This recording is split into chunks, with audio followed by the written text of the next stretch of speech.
This is a story about a world obsessed with stuff. It's a story about a system in crisis.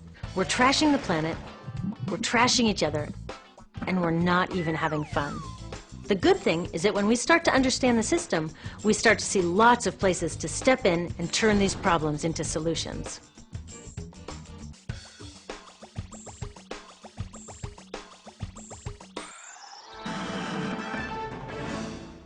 I am so glad that the world is finally getting together to stop climate change. When I first heard that our leaders were meeting to talk about solutions, I breathed a huge sigh of relief. Didn't you? Then I said, wait a minute, what exactly are they planning to do about this problem? So I looked into it.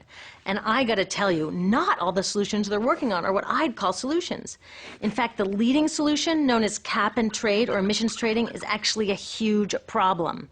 Now, I know this is the last thing you want to hear, but the future of our planet is at stake, so we gotta take the time to understand what's going on here. Okay, meet the guys at the heart of this so-called solution. They include the guys from Enron, who designed energy trading, and the Wall Street financiers like Goldman Sachs, who gave us the subprime mortgage crisis. Their job is to develop brand new markets. They stake their claims, and then when everyone and their grandmother wants in, they make off with huge amounts of money as the market becomes a giant bubble and bursts. Well, their latest bubble just burst, and now they have a new idea for a market: trading carbon pollution. They're about to develop a new $3 trillion bubble. But when this one bursts, it won't just take down our stock portfolios, it could take down everything. So how does cap and trade work?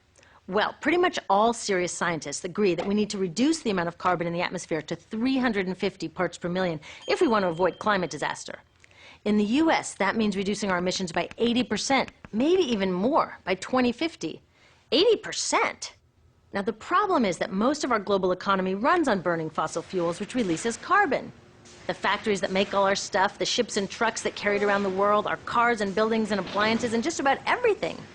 So how are we going to reduce carbon 80% and not go back to living like Little House on the Prairie? Well, these cap and trade guys are saying that a new carbon stock market is the best way to get it done.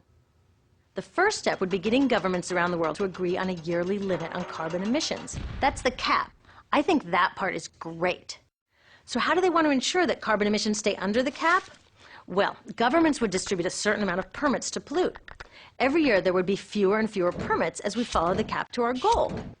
Innovative companies will get on board, building clean alternatives and getting more efficient. As permits get scarcer, they would also become more valuable. So naturally, companies who have extra will want to sell them to companies who need them. That's where the trading comes in.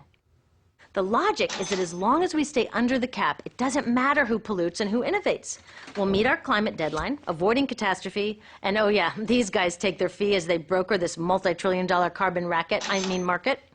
Save the planet, get rich, what's not to like? Some of my friends who really care about our future support cap and trade.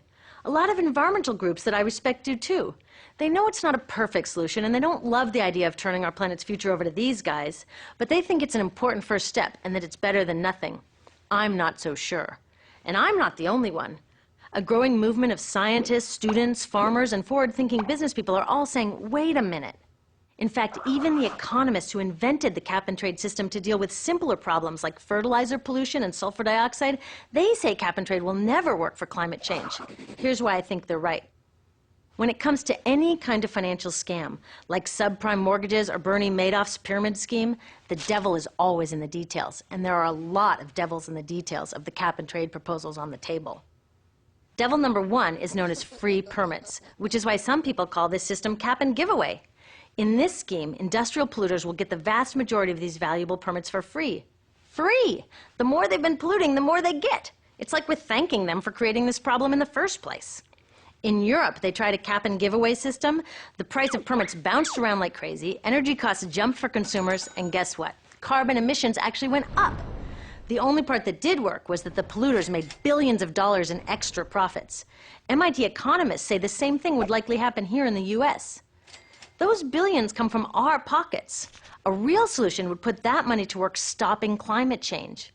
Instead of just giving permits away to polluters, we could sell them and use the money to build a clean energy economy, or give citizens a dividend to help pay for higher fuel prices while we transition to that clean energy economy, or share it with those most harmed by climate change. Some people call this paying our ecological debt. Since we in the richest countries released the most carbon for centuries and lived a pretty comfy lifestyle in the process, don't we have a responsibility to help those most harmed? It's like we had a big party, didn't invite our neighbors, and then stuck them with the cleanup bill. It's just not cool. Did you know that in the next century, because of the changing climate, whole island nations could end up underwater? And the UN says 9 out of 10 African farmers could lose their ability to grow food. Now, wouldn't a real solution benefit these people instead of just the polluters? Devil number 2 is called offsetting. Offset permits are created when a company supposedly removes or reduces carbon. They then get a permit which can be sold to a polluter who wants permission to emit more carbon. In theory,